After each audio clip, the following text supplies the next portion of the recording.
मचल जय जयकार गहर गाम में मचल जय जयकार।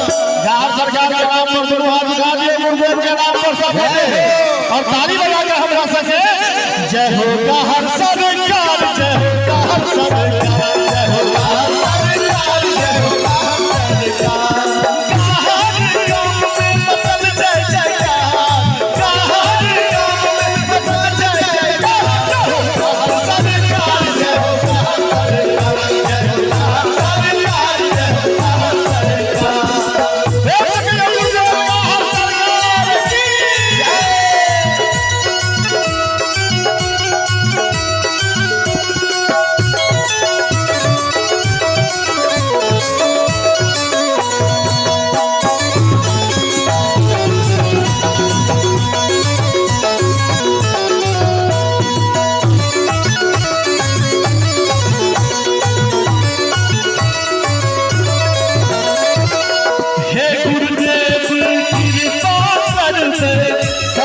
भक्त के रक्षा कर दे,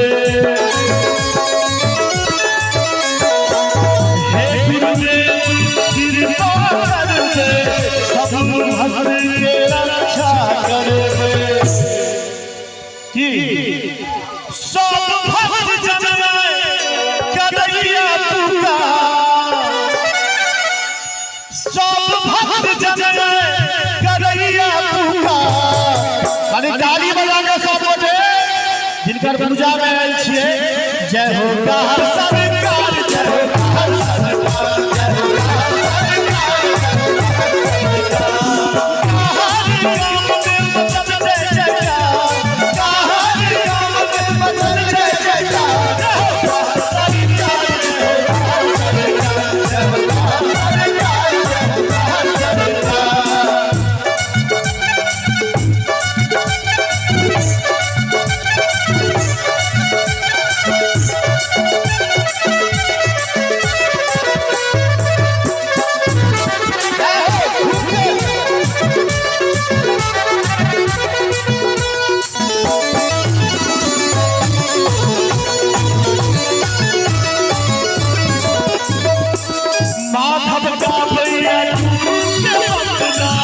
अपने बुझब बाबा बुझब ने रचना,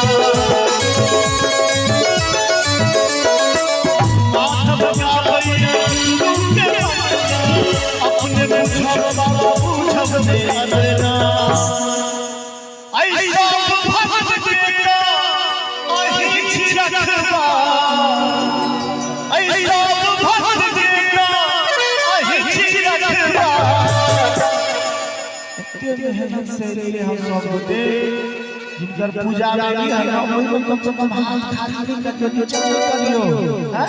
दिखतो है ज्यादा गालियों लागे है, लेकिन तैयो गुरु में शरण ले है। एक गुरु हाथ उठा दिए सब होते और ताली बजा के हमरा संगे। जय हो गहर सरकार, जय हो गहर सरकार, जय हो गहर सरकार, जय हो गहर सरकार।